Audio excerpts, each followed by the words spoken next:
Hi, I'm Ricky Thomas with Cartersville Christian Voice, and we are in our continuing series of Family Values Debate and Forum.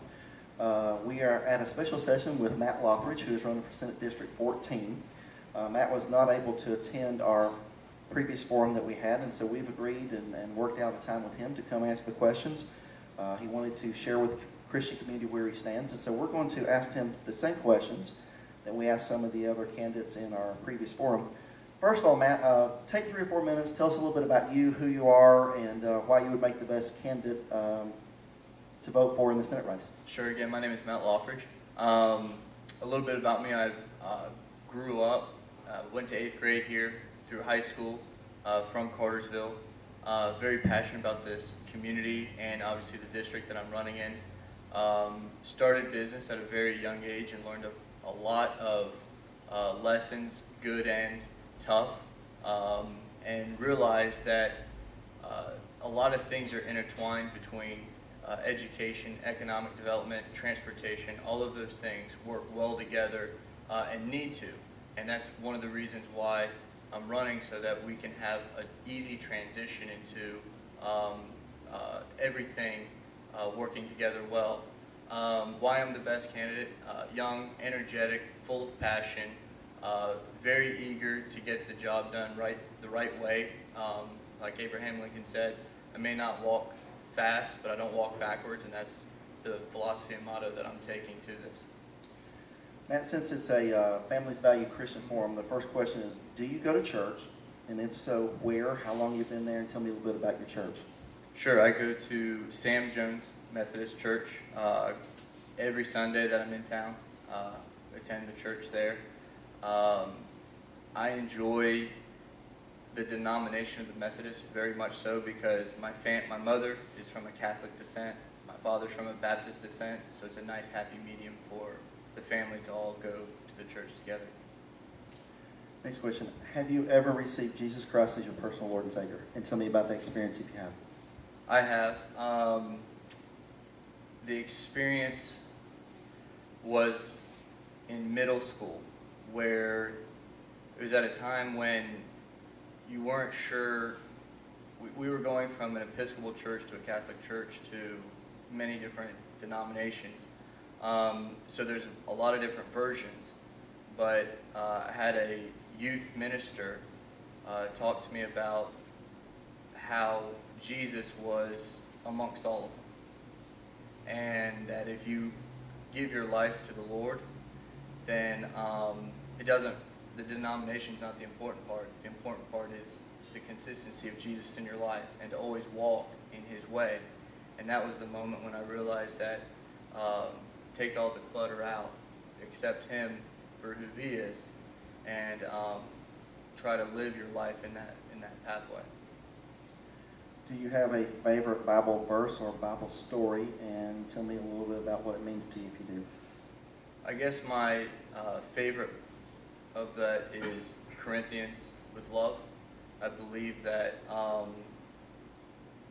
without that, then there's really no reason to go through the hardships of life. There's no reason to go through the pains and the good without it. And we have to be able to love each other through everything.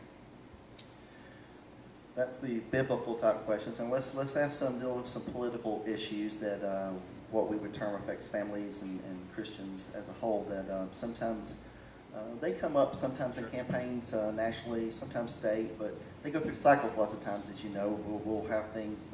Taxes will be important one year, and whatever the hot topic is. But for the Christian family, these issues remain, important to them every year, whether the media and things like to talk about them. First question, I'm going to have a follow-up to this question after we ask it. When do you believe that life begins? Conception. Okay.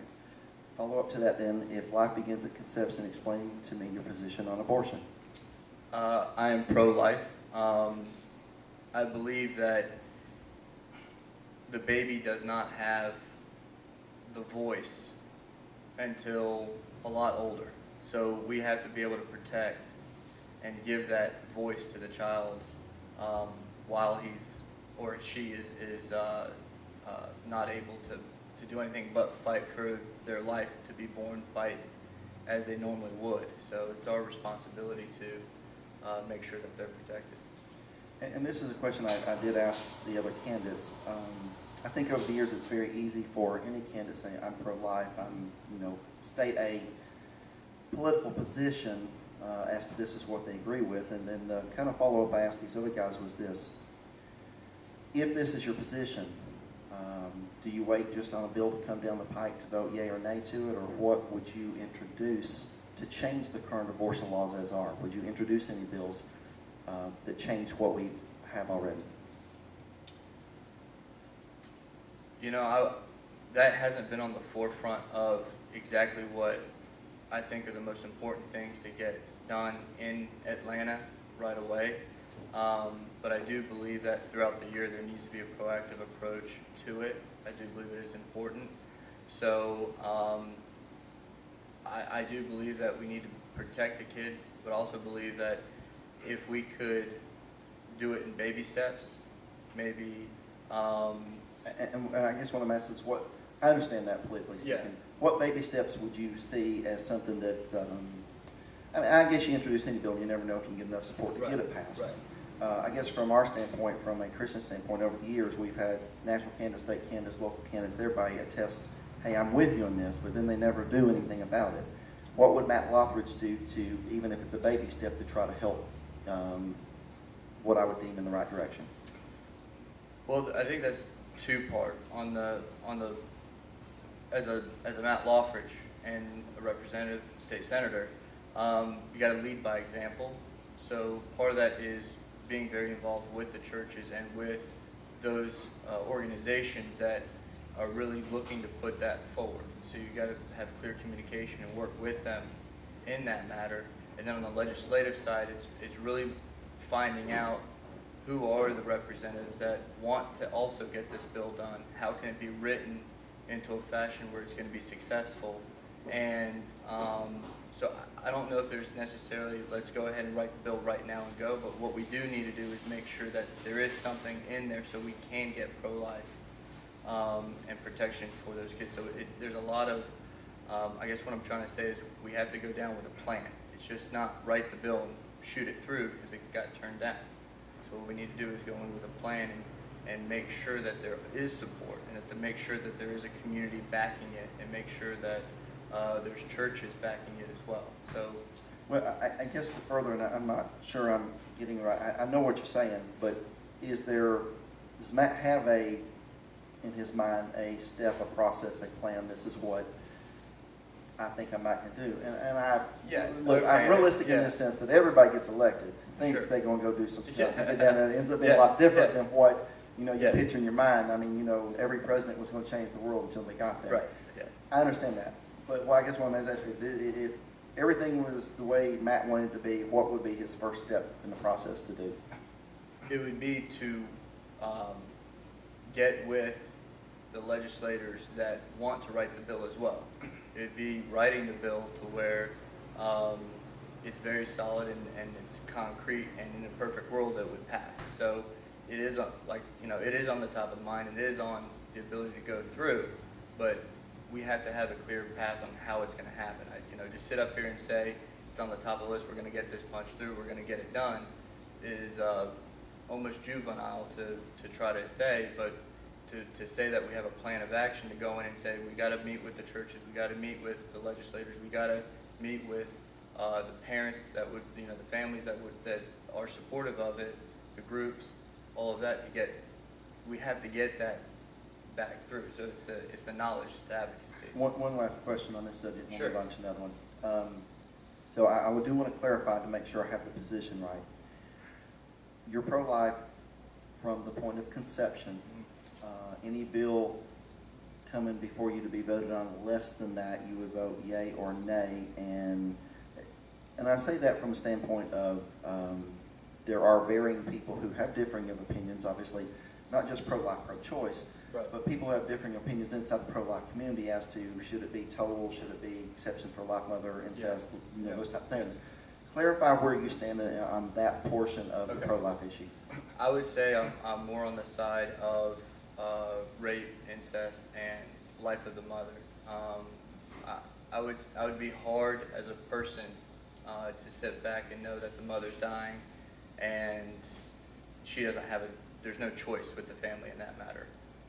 Or if a young woman was raped, I'm not in that position, and I can't say there's a lot of emotions going on with that person as well. So I would say that's the side I would be on. Planned Parenthood got brought up the other night. You have a position on Planned Parenthood? Can you elaborate? Planned Parenthood, from the pro-life community, is one of the largest groups in the country that help fund abortions and work with pro-choice legislation at that time. They do some other things too, but most pro-lifers are not in favor of the group Planned Parenthood, but lots of times the government, nationally and sometimes state, give Planned Parenthood money, which from the pro-life community would, they don't like that lots of times because they help with abortion. So, but there are other things that they do, and lots of times that becomes a big debate on whether we should fund Planned Parenthood. Well, I believe that pro-life is very important to me, so that on the priority list, I probably wouldn't support it. Because so any group that the state would want to give money to that help perform abortions, you wouldn't be in favor of? Sitting here today, no, I don't believe so.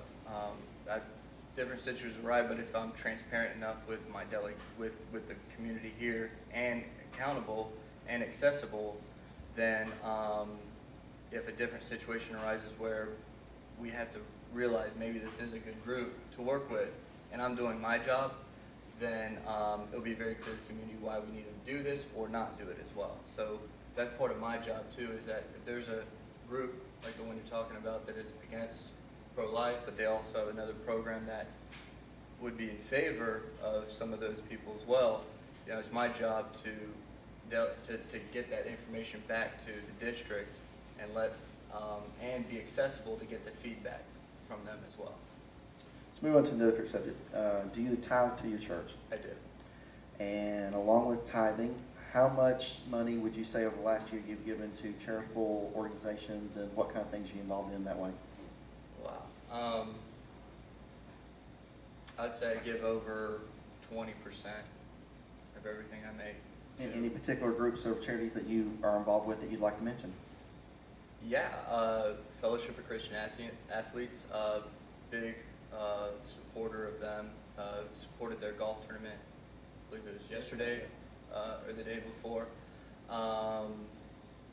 Advocates, Etowah Scholarship Foundation, a lot of educational background stuff for children, very big onto, really want to create opportunities for young individuals to be able to grow and succeed. Next question. Explain to me your knowledge or your view on the separation of church and state as you know it. What do you know about that? What does that mean to you? How do you implement that, if so at all, or your thoughts on it? I believe that has been very much construed to where people believe the separation of church and state is we're not allowed to say God, period, in a government building. And that's not what it is. What it is that the government can't force us into a religion. So that's the main difference between the two. I'm not for the government telling me what I can or cannot believe in, but if I want to pray wherever I want, whether that's in school or at work, the government shouldn't get in the way of that either. Okay, let's get to another hot topic that's been controversial for years and still remains. Do you believe that homosexuals should be allowed to get married? Should they be a minority status? And should they be allowed to be on each other's insurance programs? Wow, that's a lot of questions. Homosexuals in general, yeah. Pace yourself, it'd be hard. No. Marriage is a between man and woman, and I believe that's pretty clear. That's between the church and the beliefs that is set forth, and the government doesn't have the right to get in the way of that, and to it needs to stay between a man and a woman. That's how. That's what it's supposed to be. Minority status for homosexuals. Should they have a minority status? No, I believe that that doesn't correlate into the equation there. Okay, what about if you have a homosexual partner and you have insurance through a company? Should those companies be forced to have them on the insurance program? I don't think they should be forced. I think that if the company wants to recognize that, then that's the company's decision. But I don't think anybody should be forced to do one way or the other. Seems to go a little quicker when it's one-on-one versus Sure. the other guys, but really we're going to elaborate, take a little bit of time on this next one, and it's actually kind of our last question that to try to keep fair with the same things we ask these other guys. What do you think is the biggest issue facing the family today, or Christian families in general, or any family? What's the biggest issue that you think they face, and what, if Matt's elected, can he do about it? Wow, that's a very big question. There's a lot of answers to that. I believe the demise of real parenthood is really hurting our youth.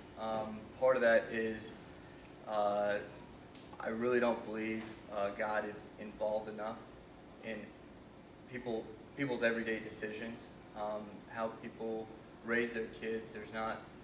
I go to friends' houses. I go to other functions, and you really don't get the sense of let's start the meal out with a prayer, let's start the day out or end the night with a conversation with God, and that's really hurting the infrastructure of the family. The family was united between man and woman at church by God and a promise.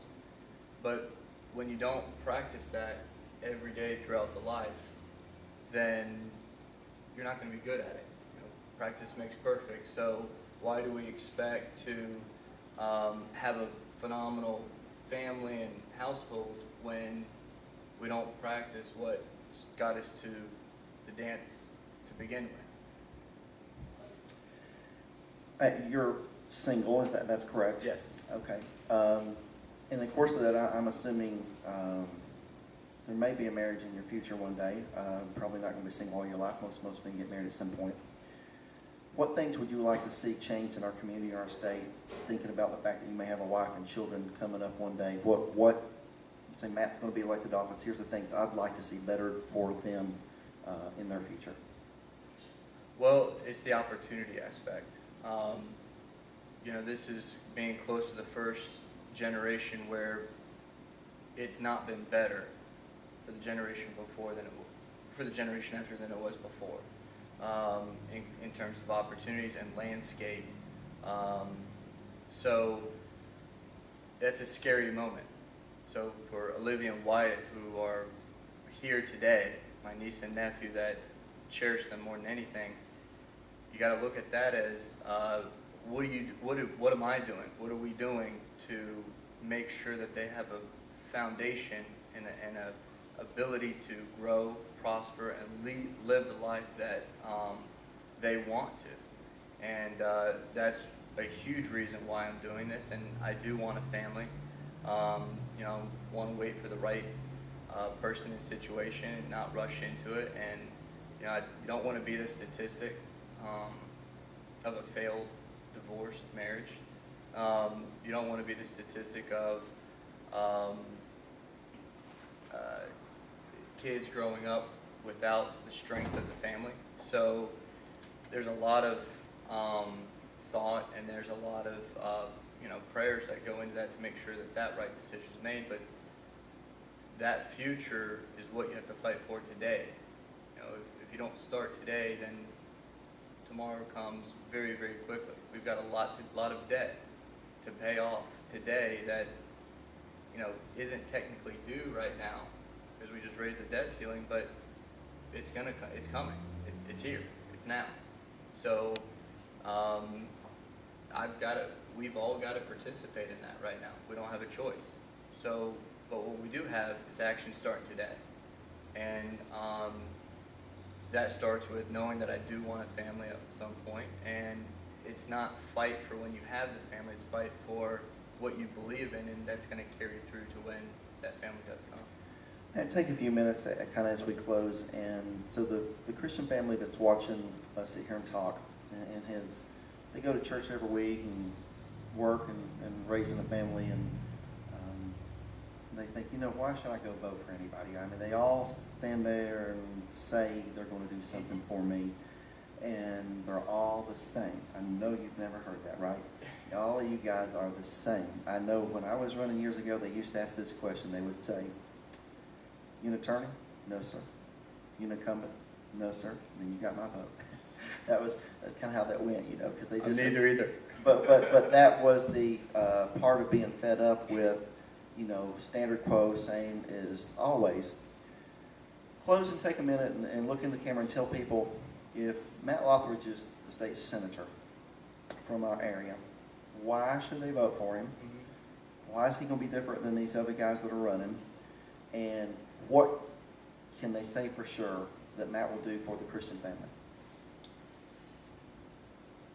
Well, what I can tell you is that the reason why I know I can do what I say is that the whole part of my campaign and race has been about transparency. It's been about accountability and accessibility.